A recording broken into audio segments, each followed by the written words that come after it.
Hi, welcome. Are you perimenopausal or postmenopausal and your body's found an extra 10, 20, or even more pounds seemingly overnight? Even more frustrating than that, has it all settled into a couple of spare tires of fluff around your middle? I feel your pain. I've been dealing with the unwanted extra flub for years, and it's only been in the last year that I've managed to shift my weight in the right direction, albeit slowly. It's been a while since I talked about stubborn menopause weight gain and posted an update on where I'm at with my battle of the menopause bulge, so let's talk about it. The increase and redistribution of weight is one of the most challenging and frustrating things that menopause gifted me with, and it's taken me a very long time to get control of it. For those of you who are seeing me for the very first time and haven't been following my journey, here's a quick recap. For my friends and followers, here's a reminder. I went through perimenopause years ago and woke up one morning 20 pounds heavier, or at least it felt that way. And that extra weight stayed glued to me for years despite all of my efforts to get rid of it. Talk about depressing and upsetting. Finally, some research, my sister's weight loss journey, and trial and error taught me a few things, and those revelations, plus a really good supplement, kick-started my weight loss last year, and I finally lost that 20 pounds of extra menopause weight, plus an additional 5 pounds, and I'm currently sitting with the last 10 pounds that I want to shed to be at my ideal weight.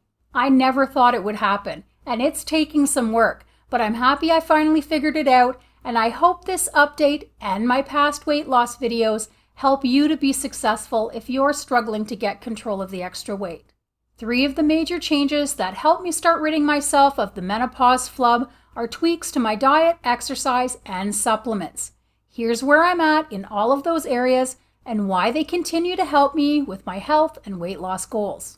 I'm starting with exercise because when it comes to health and weight loss in midlife, muscle is the master. Women find weight and lose muscle in midlife, and reversing that is high priority in my opinion to ensure good health and quality of life. Skeletal muscle is the largest organ in the body and the biggest indicator for health and longevity. Weight gain, osteoporosis, falls and fractures, loss of independence, and aches and pains are all attached to loss of muscle mass.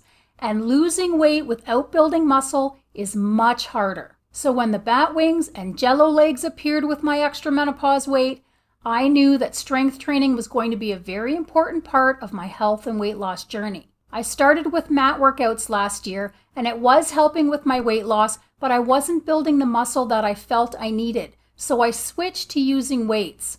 As you can see, I'm seeing some progress and feeling much stronger. My weight increased by a few pounds when I started strength training, and it stayed there for quite a while, but I'm back on track now, and the last 10 pounds are slowly starting to shift. Please be patient when you start strength training and lifting weights.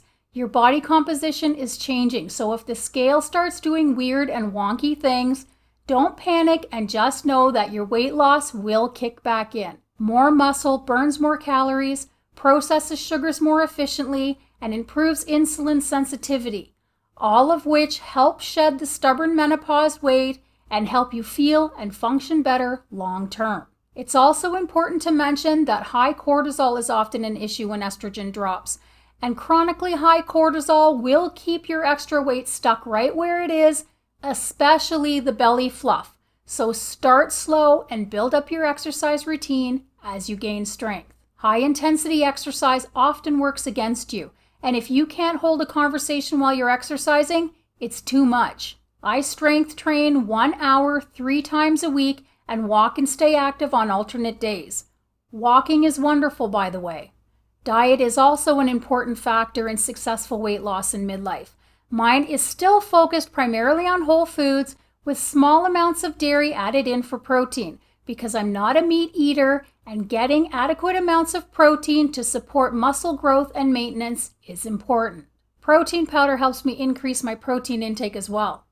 Being a diabetic, I'm also well aware that unstable blood sugar makes it extremely difficult to shed the pounds. So I balance all of my meals with healthy fats, proteins, and carbs to try and keep my blood sugar as uneventful as possible. And fiber is your friend in menopause when digestion typically slows. So focusing on whole foods ensures my fiber needs are met daily. Eating in balance should work for most eating plans, but fiber could be an issue for those focusing on mainly animal sources. If this is you, I highly recommend a fiber supplement. I think it's also important to mention that while it is necessary to eat in a calorie deficit to lose weight, extreme deficits are not better in menopause. Nourishing the body with adequate nutrients and getting a sufficient amount of protein, fiber, and healthy fats and carbs is necessary to stay strong, healthy, and active in midlife. A minor to moderate deficit will help you lose weight while keeping you fit and able to function daily. I aim for a 300 calorie deficit. I sometimes miss the mark, but I do my best. Now on to supplements. Many women can lose weight without the help of a supplement, but I'm not one of them. My weight was stuck for years, and I was so achy and sore when perimenopause hit that exercise was a nightmare and not enjoyable. I needed help with body-wide discomforts and weight loss. I was introduced to a fat-burning collagen and never looked back. Within 3 weeks, my aching and soreness was improving, so I could finally exercise again. And within a month, the scale started to move. I was doing so well that I also added an anti-aging collagen, and I'm still taking both of them to this day and looking and feeling tons better than I did last year. If you're exercising, eating clean, and doing all of the things, and the scale isn't budging, it's okay to look for something to help give you a boost in the right direction. Menopause is challenging, and we have to work harder and smarter to keep fit, active, alert, and functioning well. Things that came easy at 30 are not a cakewalk at 50. So find whatever works for you and is doable, because keeping our health and strength in our senior years is essential to quality of life. I hope this update was helpful. I share most of my menopausal journey so that you hopefully don't feel alone on your midlife journey, and you can see that others are experiencing similar symptoms and challenges. And losing weight in midlife is one of the biggest challenges. At least it is for me. Keeping my weight down and my muscle mass up is an ongoing process, but it's worth it. I'm proud of where I'm at, and trust me, if I can do it, you can do it. I wish health, happiness, and peace of body and mind for each of you, and I will see you in the next video. Bye for now.